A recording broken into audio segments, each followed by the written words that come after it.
Welcome back. Joining us on Week in Review this week, we have Director of our county's Constituent Services Offices, Miss Nancy Schrum. How are you today? Good, thank you. Very good. Very good, and thank you so much for joining us. We always like to start out with a little history of your involvement with the county. How long have you been working with Anne Arundel? I've been with Anne Arundel for 5+ years. First got on board in 2010 when Councilman Fink was elected, and he asked me to join him in his office, which I did. And then in the last election with our county executive, asked me to join him in the county executive's office.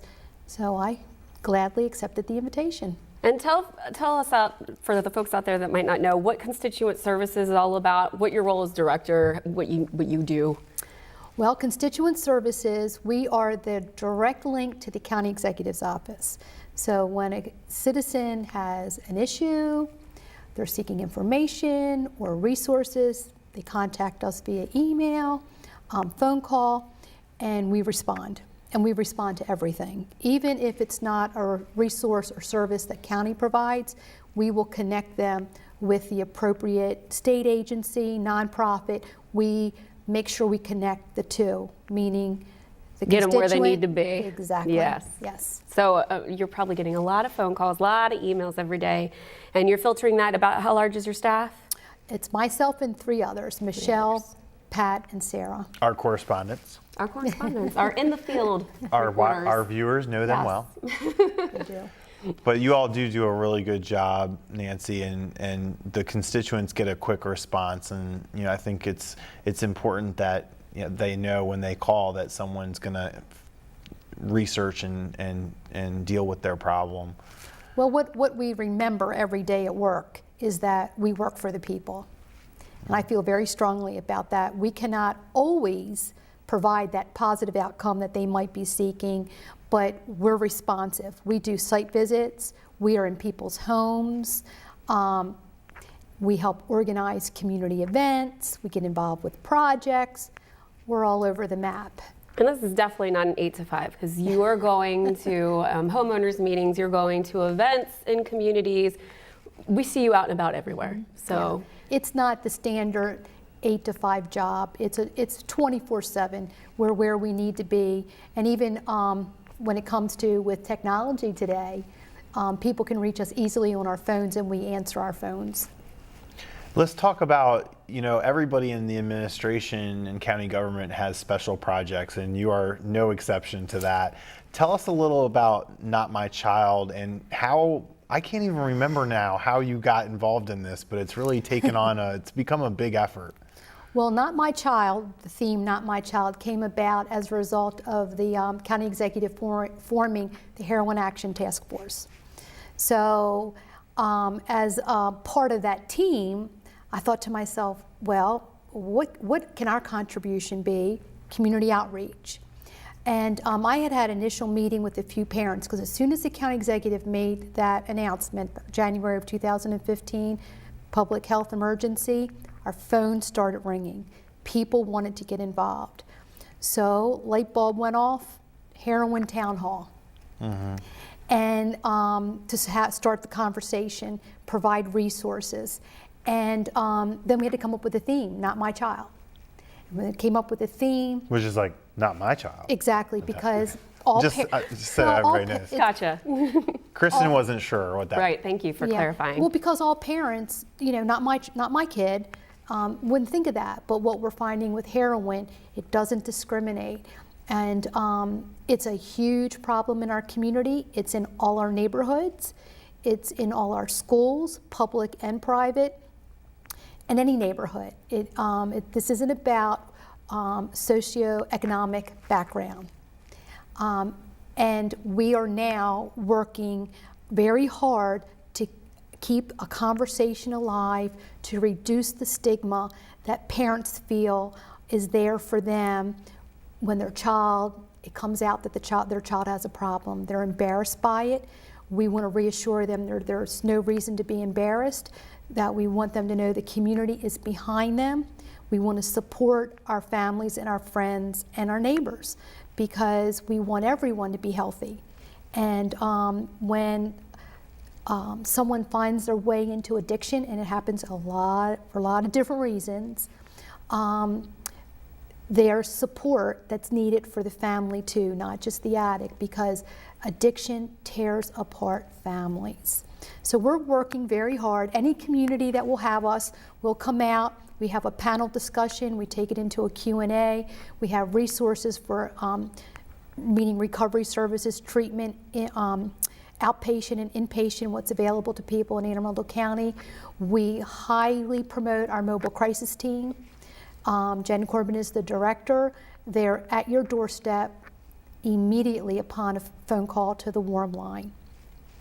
So Not My Child is the theme that we use to spread the knowledge for the families that need help, and then what I call the healthy family, the moms and dads that are raising those elementary school children and they haven't gotten their independence yet, because when middle school happens, a little bit more friends, a little bit more independence. A little more impressionable. Mm-hmm. So we want to talk to parents, keep saying the healthy family, so they understand parents' radar's up all the time, but there's so many more distractions and things children can get into that are poor choices that could kill them. That's how serious this is. It is. It's very serious. And you mentioned you're taking your show on the road, and I think you have 2 that you're finalizing right now in the month of April. Is that right? Yes, April 20th, we're going to be doing a cluster-wide event in the Northeast feeder system. And what that means is we will be doing an assembly at the school with the students, supported by their ICS team, Jacqueline Dunn, and Principal Jason Williams, and their staff. And I have to say Carol Boyer, who is on the Business Advisory Board. Yep. On the ICST, you probably know Carol. I know Carol. We just today met, and we are put together who's going to sit on the panel. So that's by day with the students, and then at night we're going to have the town hall for all the elementary, middle, and high school parents. So I'm hoping to fill the auditorium at Northeast High School on the 20th, and then we're going to do the same thing on April 28th at Chesapeake High School. So April 20th and April 28th. Yes. Both up in North County at Northeast and at Chesapeake. Yes. So folks, make sure you check that out. I think it's so important. I think the one thing you keep emphasizing is that we need to talk about this. And I think that you're right, especially the theme with Not My Child is we have that inclination to want to protect a child and act like nothing's wrong. But not only do we need to be talking about this so we can try and find answers, but we need to talk about it so we can prevent it from happening in the first place. And you know, Kristen, when Nancy organized the first town hall that we had, and I believe it was about a year ago, right? March 25th. March 25th. It seems like There you go. only yesterday. And when we walked into the auditorium at Anne Arundel Community College, and also some of the space outside of the auditorium, we were floored by how many people came to this. It was packed. It was packed. And that was the day that we knew that this is something that is just untapped, and people really do want to talk about it. They just need the support. Yeah. They do. Right. What are some things you've learned about heroin through your efforts? Well, heroin is the end user. How would I say this? The end of the road. Right, end of the road. But once you get to heroin, the young people that get involved, caught up with heroin, they are so fortunate if they survive. But we have alcohol, the red Solo cup in the basement that parents are protecting because they think they're helping take away the keys. We just recently were at Chris Herron assembly at Southern High School, and Chris tells the story about he's one of 15 boys that all hung out together in the basement, and 7 of those boys are now heroin addicts. And not that every child that test with, has a beer is going to have a problem, but families should be talking about, do they have addiction in their family? Mom or dad might be the product of a mom or dad that had an addiction, but you have learned from your family experience to avoid drugs and alcohol. But we have to then, when we bring our children into the world, we have to understand our medical background, our genetics. So if we have addiction from Uncle Joe or Aunt Sally or grandma, we need to know that we have the triggers. And I think most families probably have some sort of an addiction in their family and someone struggling with something. So understanding that you might have the genetic, be predisposed, and then understanding that if children that start using marijuana, and then prescription drugs, we know that's huge, the use of prescription drugs. And what parents need to know, kids are smart. Our middle school kids are going to parties, and it's called a Skittle party. They all bring in wherever they could find a couple of loose prescription drugs in their own home, and they drop them in a bowl at the party, and they consume. Scary. Yeah. But and here it's comes Nancy, happening. not my child. Not my child. Right? My right, child right. doesn't do that. Right. Right. So what I've learned is that for whatever reasons, and I don't really understand, children are not afraid of this. They're not afraid of testing the waters. And for some kids who test the waters, there's no turning back.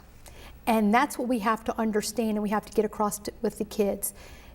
If you don't do it, you won't have to go down that road. But once you do,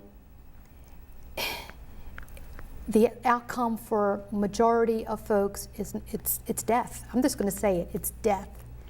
That's the truth. And that's why we want to be out there talking and the awareness, because right now we in Anne Arundel County are just from January to February 9th, we lost 10 people in our county. That's more than one person a week. And our numbers last year for 015 had gone up a couple over 014, but I've expressed to the county executive, as much as a focus we have on this issue, that don't be surprised if the numbers don't go up, because there's so many people caught up in this horrible thing, heroin. That's why, if we're going to put a dent into it, we have to do the education and knowledge. People need to know so it can be avoided, and then the numbers will go down. And then of course you have law enforcement, as far as trying to get the stuff off the streets. And this doesn't mean to the person that's ingesting, we're not going to arrest our way out of this problem. You can't arrest users and throw them in jail. We need to approach and get them treatment.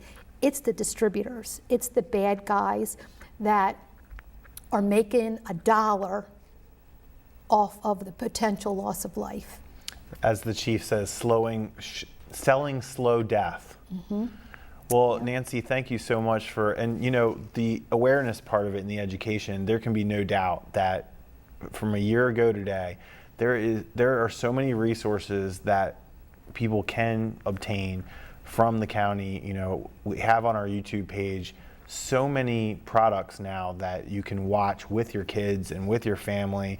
Anything from the Chris Herron presentation you mentioned, to the town hall meeting a year ago, to a symposium done by a renowned expert, to PSAs, any number of things that have just a ton of information about this. So you got that part of it covered, and you've got people talking about it. So it's a good start. Right.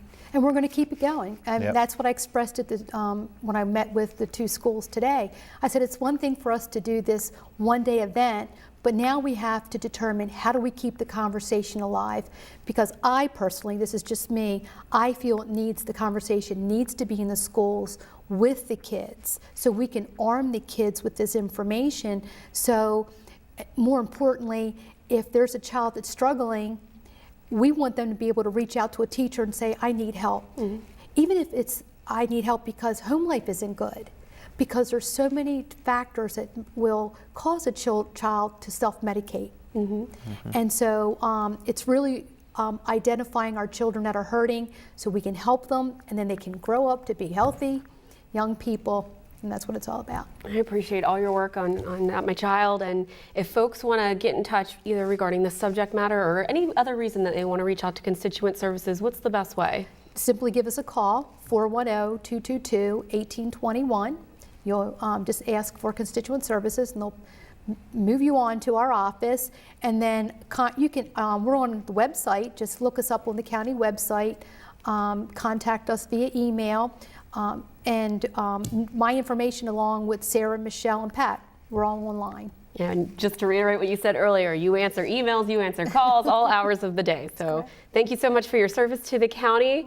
We'll be right back with more Week in Review right after this. Thanks again, Nancy. Thank you.